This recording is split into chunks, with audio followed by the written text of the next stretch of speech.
ஆட்சி மாற்றம் அப்படிங்கிறதுக்கு பொருள் என்ன? முதல்ல அதான் புதிய ஆட்சிங்கிறது வார்த்தையில் அண்ணன் கேட்கறது. ஆட்சி மாற்றம் அப்படிங்கிறது பொருள் என்ன? புதிய அப்படிங்கிறதுனுடைய விளக்கம் என்ன? புதிய ஆட்சி அப்படி என்ன? புதிய ஆட்சி, அந்த ஆட்சியில் ஊழல் லஞ்சம் இருக்குமா? இருக்காது. கொலை கொள்ளை பாலியல் வன்கொடுமை இருக்குமா? இருக்காது. அந்த ஆட்சியில் இந்த மாதிரி இந்த சாராய கடைகள் இருக்குமா? இல்லை மூடப்படுமா? அந்த ஆட்சியில் ஆறு மணல் அள்ளப்படுமா? மலைகள் மணலாக நொறுக்கி கோரியா வெட்டி ஏற்றப்படுமா? இல்லை தடுக்கப்படுமா? நிலத்தின் வளங்கள் எல்லாம் கொள்ளையடிக்கப்படுமா? இல்லை பாதுகாக்கப்படுமா? என்ன செய்யப்படும்? கல்வியின் தரம் அப்படியே உயர்ந்துருமா? தனியார் முதலாளிகளுக்கு இணையான தரத்தில் அரசு குடிகளுக்கு கல்வியை கொடுத்துருமா? தனியார் மருத்துவமனை அப்போலோ ராமச்சந்திரா, எம்ஜி ராமச்சந்திரா அல்லது காவிரிக்கு இணையான மருத்துவத்தை தாத்தா பேரில் எம்ஜி இது ஓமந்தூரார் பேரில் இருக்க அரசு மருத்துவமனையில் தரத்தை உயர்த்திடுமா? என்ன என்ன நடந்துரும்? புதிய ஆட்சினா என்ன ஆட்சி? பசி இல்லாத மக்கள் உறங்க போவாங்களா? என்ன நடந்துரும் சொல்லுங்க. புதிய ஆட்சி இதுவரை இருந்ததுலேருந்து புதுசு என்ன? புதுசு சாலை சரியா போட்டுருவீங்க, தடையற்ற மின்சாரம் கொடுத்துருவீங்க, போக்குவரத்து சரியாயிரும். என்ன இங்க பெண்களுக்கு மட்டும் இலவச பஸ் பாஸ், நீங்க ஆண்களுக்கு இலவச பஸ் பாஸ், மொத்தமா பஸ்ஸை சும்மா ஓட்டுவீங்க. கண்டக்டர் காசு, டிரைவர் காசு யாரு? எங்க சொத்தை வித்துட்டு வந்து கொடுப்பீங்களா? எங்க கிட்ட இருந்து எடுத்து கொடுப்பீங்களா? இதுல என்ன? இதெல்லாம் இது ஒரு ஆட்சி, இது ஒரு ஆட்சி மாற்றம். இதுல என்ன ஆட்சி மாறி என்ன ஆகுது? போன தடவை இவர் தான் இருந்தார் ஐயா, எடப்பாடி ஐயா. இப்ப இந்த தடவை இவர் இருக்கிறப்ப திருப்பி ஆளை மாத்தி மாத்தி உட்கார வைப்பீங்க. ஆட்சி முறை மாறுமா?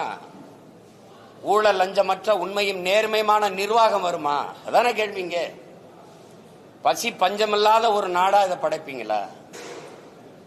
பாலுக்கலாத குழந்தை, வேலைக்கு அலையாத இளைஞன், கல்விக்கு இயங்காத மாணவன், இதுதான் என் கனவு இந்தியானா அடிமை இந்தியாவில் இந்த முழக்கத்தை முன் வச்சான் பகத்சிங். விடுதலை பெற்று 80 ஆண்டுகள் தொட்டுச்சு. இன்னும் அந்த முழக்கம் அப்படியே தான் இருக்கு. 28 விழுக்காடு மக்கள் இரவு உணவு இல்லாம தூங்க போறாங்க. பல கோடிக்கணக்கான பச்சிளம் குழந்தைகள் பசியோடு படுக்கச்சு. கொடுமையை துடைக்க வழி இல்லை. தாலிக்கு தங்கம் கொடுப்பாங்க, அதே குடிக்க வச்சு அதே தாலியை அவங்களே இருப்பாங்க. இதெல்லாம் ஒரு ஆட்சி முறை, இதெல்லாம் ஒரு ஆட்சி. போய்கிட்டே இருக்கும்போது பேருந்து சக்கரம் கலண்டு ஓடும். இந்த பஸ் ஓசையா ஓடனா இல்ல காயிலாங்கலையில் போடக்கூடிய பல இரும்பைலாம் பஸ்ன்னு கட்டி ஓட்டிக்கிட்டு பண்ற பாடு. ரேஷன் அரிசி போடுறீங்க இலவசம். எந்த அமைச்சர் வீட்டில் அதை வாங்கி சமைப்பீங்க? எந்த சட்டமன்ற உறுப்பினர், பாராளுமன்ற உறுப்பினர், அது மாமன்ற உறுப்பினர் வீட்டில் சமைப்பீங்க? தரம் இருக்க? ஒரே நெல் ஒரே அரிசி கடைக்கு விற்பனைக்கு போகும்போது தரமா இருக்கு. அதே நெல் அதே அரிசி மக்களுக்கு சேவைக்கு மக்கள் விநியோகத்துக்கு வரும்போது நாத்தம் அடிக்குது. இடையில என்ன நடக்குது? ஒரு மாறுதல் சொல்லுங்க. ஆட்சி மாறும்னே, புதிய புத்தம் புதுசுனே.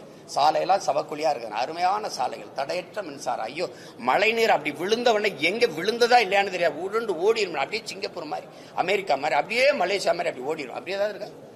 அந்நிய முதலீட கொண்டு வர எல்லா நாட்டுக்கும் புரியல. அங்கிருந்து கொஞ்சம் நிர்வாகத்தை கொண்டு வரக்கூடாதா? சிங்கப்பூர்லாம் இப்படித்தான் இருக்கா? இப்படித்தான் மலேசியா, இப்படியா மற்ற நாடுகள்ல எல்லாம் இருக்கா? வெள்ளத்துல மிதக்குதா? சாலையில நீர் தேங்குதா? 60 ஆண்டுகளா ஆண்டு தலைநகர்ல தண்ணி வடிஞ்சோட வாய்க்கால் வெட்டாத நீங்க என்ன ஆட்சி மாதிரி என்ன போகுது சொல்லுங்க தம்பி? வெள்ளத்துல மிதத்து விட்டு வெள்ள நிவாரணம் கொடுக்கறதெல்லாம் ஆட்சி. வெள்ள நீர் வடிந்து வெள்ள நீர் தேங்கி மக்களை மிதக்க விடாம தடுக்கிறது இருக்கோ, வெள்ளம் வடிந்து ஓட எவ்வளவு மழை பெஞ்சாலும் போய் இந்த இடத்துல சேரும்டான்னு அதுக்கு வழி செய்யறதா ஆட்சி. அப்படி ஆட்சி வருமா? வருமா? அப்புறம் புதிய போடுறீங்க. ஆட்சி முறையில் மாற்றம் சட்டமன்ற தேர்தலில் 4 முனை போட்டியில் கொடுக்கல, 3 முனை போட்டி தான் பெரும்பான்மை சொல்லிட்டு வராங்க. என்ன காரணமா உங்களை சேர்க்க மாட்டாங்க? இல்ல, அவங்க ஒரே கொள்கையில் இருக்கிற கூட்டத்துக்கு போட்டி. எனக்கு யாருமே போட்டி இல்லையே. உலகத்தில் ஒரு போட்டி சொல்லுங்க, இல்லை இந்திய துணைக்கண்டத்தில் ஒரு போட்டி சொல்லுங்க. என் கோட்பாட்டுக்கு சொல்லுங்க. சாமிக்கு பேசுவிய, வாழுகிற பூமிக்கு பேசுற ஒரு கட்சி சொல்லுங்க. நான் மலையை பேசுனா, மரத்தை பேசுனா, கடலை பேசுனா, மணலை பேசுனா, தண்ணீரை பேசுனா சிரிக்கிறீங்க. இதெல்லாம் இல்லாம நீங்க வாழ முடியும்னு நினைக்கிறீங்களா? உங்களுக்கு படிப்பறிவு எதுக்கு? உங்களுக்கு எல்லாம் எதுக்கு பள்ளி கல்வி? என்ன அறிவியல்னு ஒரு பாடம் படிக்கிறீங்க, புவியியல்னு ஒரு பாடம் படிக்கிறீங்க, எதுக்கு படிக்கிறீங்க? மனிதர்கள் இல்லாமல் மரங்கள் வாழ்ந்துடும், பறவை பட்சிகள் வாழ்ந்துடும். ஆனா அது இல்லாம நீங்க வாழ முடியுமா? இப்ப இந்த அடிப்படை தெரியாதவன் நீ எப்படி? இயற்கையின் பரிணாமத்தில் கடைசியா வந்த சமூக விலங்கு இந்த மனிதன். இத்தனை விலங்குகள் இருக்கு, இத்தனை உயிரினம் இருக்கு, ஏதாவது இயற்கைக்கு பேரிடர் இருக்கா? இந்த மனுஷ பயலால தான். காரணம் இந்த பேராசை. மீனம்பாக்கத்தில் விண்ணூர்தி நிலையம் இருக்கிறது தேவை. 5000 ஏக்கர்ல பரந்தூர்ல கட்ட போகும்போது பேராசை, முதலாளிகளின் லாப தேவை. ஏற்கனவே என் தாத்தங்க பேர்ல 2 துறைமுகம் இருக்கு. ஒன்னு தாத்தா காமராஜ் பேர்ல, இன்னொரு என் பாட்டை வாவுசி பேர். அது போதும். 6111 ஏக்கர்ல துறைமுகம் கட்ட போறேங்கிறது தேவையில்லை, பேராசை. கோயம்பேடு பேருந்து நிலையமே எனக்கு போதும். யாரும் நாங்களுக்கு வசதி இல்லைன்னு வீதியில் நின்று போராடல, பேருந்தை மறிச்சு போராடலை என் மக்கள். அப்புறம் 410 கோடிக்கு கிளாம்பாக்கத்துக்கு எதுக்கு தூக்கிட்டு போனேன்? எதுக்கு தூக்கிட்டு போனேன்? அது பேராசை, கமிஷன்.